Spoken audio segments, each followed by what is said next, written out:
Good afternoon, ladies and gentlemen. Thank you all so much for joining me today on Hurricane Central, where all our focus is now on Hurricane Eta.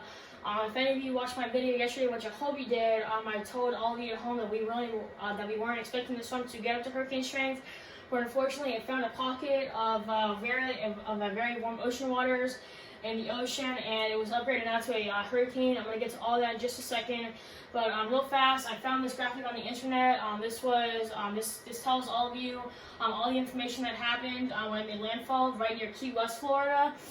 This storm was a tropical storm at the time with maximum sustained winds of 65 miles per hour. It made landfall on November 8th at 11 p.m. Central Time. It brought widespread area of several inches of rain, pretty much along this south central part of Florida. But it was a very strong tropical storm, and it was definitely a life-threatening situation. But now I want to get to the main part of this broadcast. Hurricane Eta now, a 75 mile per hour Category 1 hurricane. As I just said, 75 miles per hour, Category 1 hurricane. It is currently moving to the northeast at 10 miles per hour. Here's the latest track. Thankfully, we aren't expecting this to be a hurricane for much longer. I think it'll be a tropical storm as we go throughout tonight. But all this means is that we are going to be expecting a widespread area of several inches of rain and also very gusty winds as the storm comes on shore. Now, after it makes landfall, we are expecting the storm to go right throughout north central Florida, bringing several inches of rain and very gusty winds, and then possibly bringing even some gusty winds into extreme southeastern Georgia, and then finally making its way off into the northeast Atlantic Ocean as we get into Friday. But all this means is that the whole southeastern region, whether you're in Florida, Georgia, or the Carolinas, please be ready for whatever comes your way. Here's the latest enhanced satellite. You all can see that center of circulation right there. About maybe 50 to 75 miles southwest of the Tampa area.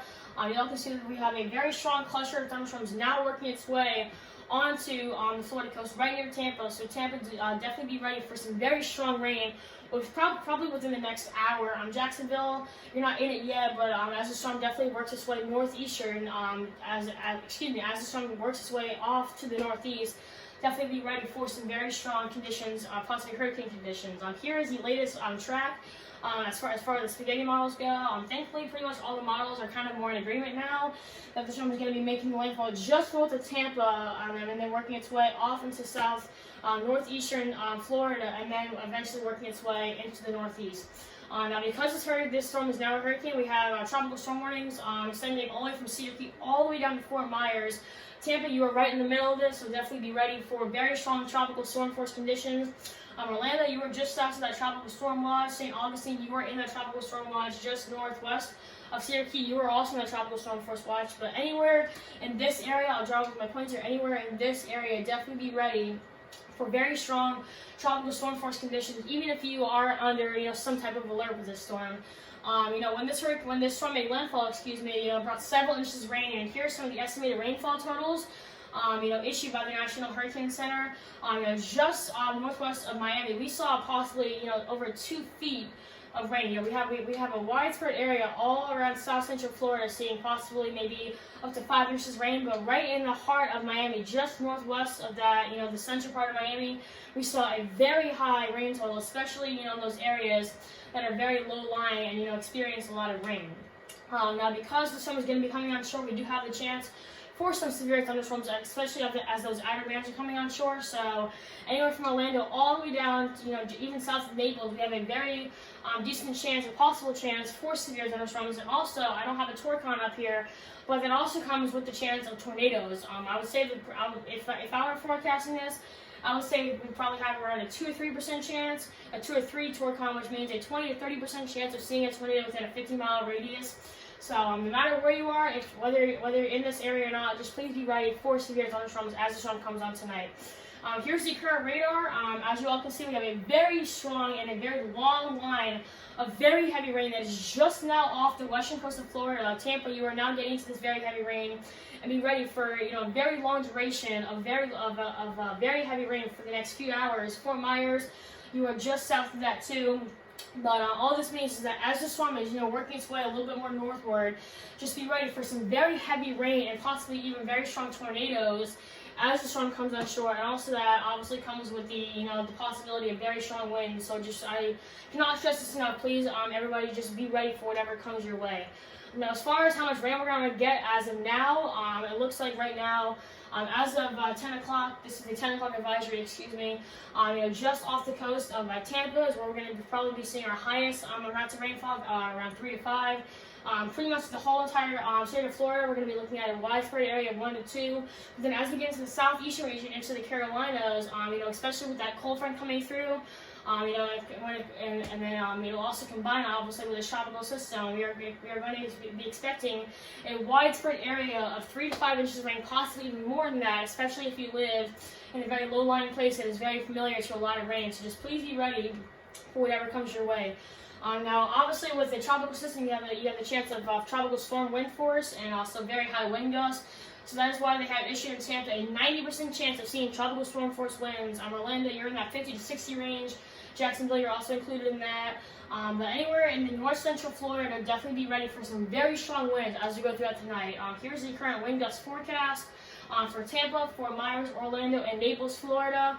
I'm going to walk you guys. I'm going to walk all of you through this just so that way you know what time you'll see the strongest winds and what time you can expect that. So pretty much it looks like for Tampa, from 6 p.m. tonight all the way throughout 6 a.m. tomorrow, you're going to be seeing a widespread area in hours of 40 to 50 mile per hour wind gusts. Down to Fort Myers, it looks like from 6 p.m. tonight into your late night hours of tonight, you'll be seeing several hours of 30 to 40 miles per hour, and then as we finally get into the early morning hours of tomorrow, your winds will finally start to die down just a little bit into that 20 to 30 range, but still it's more than we would expect on a normal day. As we get into Orlando now, you're going to be seeing several hours of 20 to 30 miles per hour, and then as we get into 6 a.m. tomorrow, you can possibly see a few hours a little bit more than that, but I don't think it's really nothing that we can't handle. It won't be too much.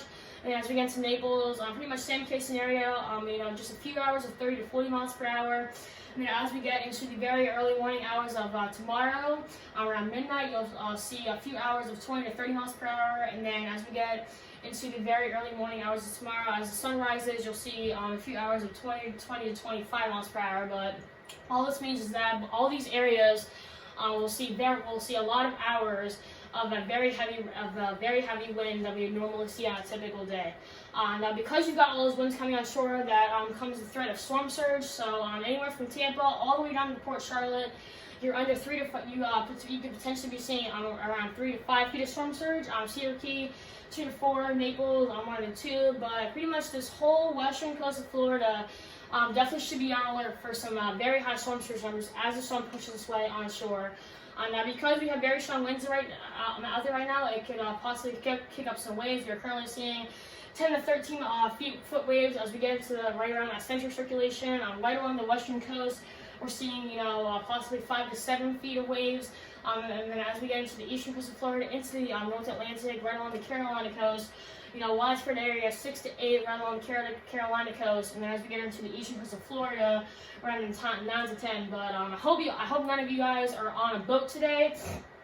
Today is definitely not the day to be on a boat. But if you have to be on a boat today, just please use extra caution, because just be on alert. We do have a hurricane right now in the northern Gulf, so obviously this storm is definitely not something to mess around with, and this is a very dangerous case scenario. But once again, ladies and gentlemen, we now have a 75 mile an hour hurricane on our hands, category 1, moving north at northeast at 10 miles per hour, going to be affecting the whole north central part of Florida. And then as that trough comes down throughout the southeast, it'll be affecting them too. We're going to be expecting several hours of very heavy rainfall throughout the Carolinas, a widespread area right along the Carolina coast, stretching from Charleston all the way throughout Wilmington, possibly even into the mid-Atlantic. Widespread area of 3 to 5 inches of rain. So, definitely not a storm to kid around about. I hope none of you have been kidding around with these storms, because I've been telling you all, this hurricane season is unlike anything we've ever seen before. We're setting records every single day. So once again, a 75 mile per hour category 1 hurricane as of the 10 o'clock advisory. Let me go back to the enhanced satellite just so I can show you guys what's currently showing up on the enhanced satellite. Very large area of clusters of thunderstorms just now working its way on shore near Tampa, but a very dangerous situation, and pretty much a life and death situation. So this is all I have for all of you at home today. Thank you guys so much for watching. Please, if you have any questions about this one, please email me. I have listed my email in my website, so definitely feel free to email me about anything, whether it's this storm in general or just about weather in general. I will try to get back to you as soon as I can. I may not get that. I may not get back to you that particular day that you email me, but I will try to get back to you as fast as I can, depending on what's going on. So that is all I have for all of you at home today. Thank you guys so much for watching. I hope you guys have a great day.